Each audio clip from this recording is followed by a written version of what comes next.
guys, welcome to another video. Today I'm gonna do a book haul.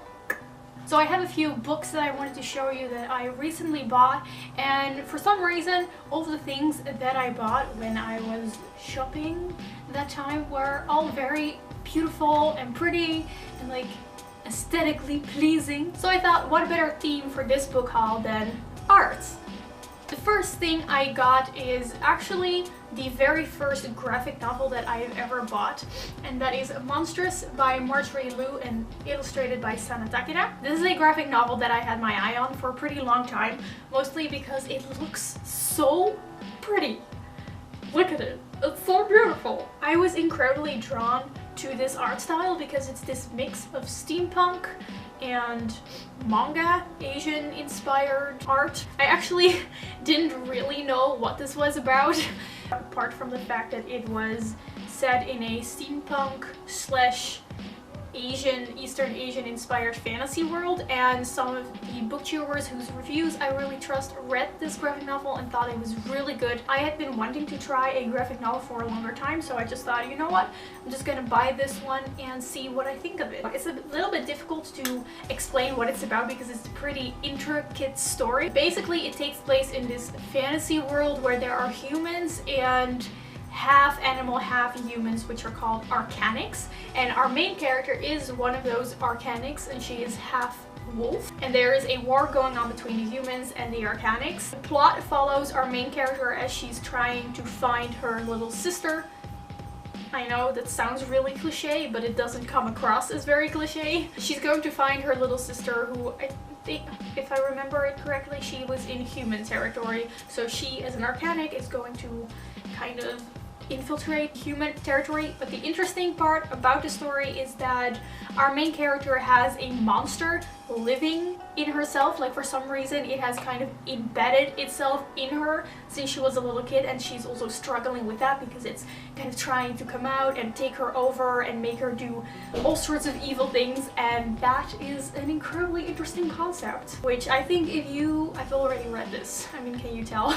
I think if you really like morally gray anti-hero kind of aspects to stories, you should try this. I mean, I will make a review of this where I go more in depth about it, but that's what this book is about. Then I went to Rotterdam with some friends of mine. Rotterdam is a city in the Netherlands, and I bought this other book that's also incredibly beautiful, and that is Neverwhere by Neil Gaiman, the illustrated edition by Chris Riddell. I've wanted to read a Neil Gaiman book for such a long time, and now that American Gods came out, the TV show, I thought maybe I should pick up one of his books, but the bookstore didn't have American Gods except in this really extensive, beautiful, limited edition kind of thing that was way too expensive. So I instead opted for Neverwhere, because also the story of Neverwhere spoke to me a little bit more, because Neverwhere is about this man, you know, he lives in London and then he finds himself ending up in this fantasy world below London in the sewers called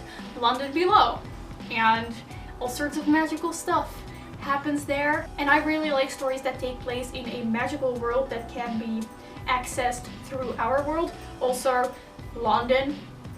The nice thing about this book is that it's illustrated, and I think it's incredibly cool. And I have to admit, I'm not the biggest fan of Chris Riddell's art style, but I do think it really fits the story well, and I just love reading books that have a little bit of extra to them.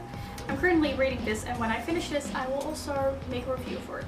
And then, continuing the theme of art, after going to the bookshop in Rotterdam, I also went to an art shop with my friends, and there I also bought some pretty things that I've been wanting to get for a really long time. I have been inspired and I really wanted to start doing more art with ink, so I bought this little pot of Indian ink and a pen that goes with it. They also had pencil brushes, which I also needed, so I bought a normal one, but also this really tiny one. It's so small, but it's really nice for calligraphy if you're drawing with watered down ink or watercolor. And the last thing that I got is something that I've wanted to buy for a really long time as well, but it's always sold out in any art shop that I ever go to, but that is a Pigma Micron pen. This is the one that is 0.35 millimeters, so that's really thin, but it's waterproof, and I really needed that because I like outlining my drawings and then going over them with watercolor. And then the last two things I bought on a market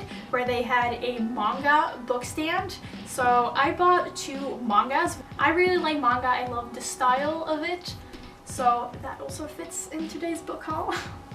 The first one I got is more for nostalgic reasons than for me to actually read, and that is Tokyo Mew Mew Volume 5. I don't own Volume 1 to 4, but I have seen the anime a really long time ago when I was 12. It was the first anime I've ever seen. I do own the 2 Tokyo Mew Mew a la mode, which is kind of like the sequel to Tokyo Mew Mew.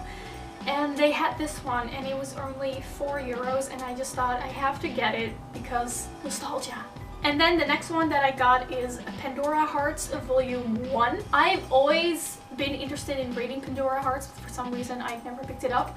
But I mostly absolutely love the art style of this as well. And from what I know, this is a sort of retelling, reimagining of Alice in Wonderland, and I will read anything that is a retelling of Alice in Wonderland. I think it's very pretty and I'm excited to read this.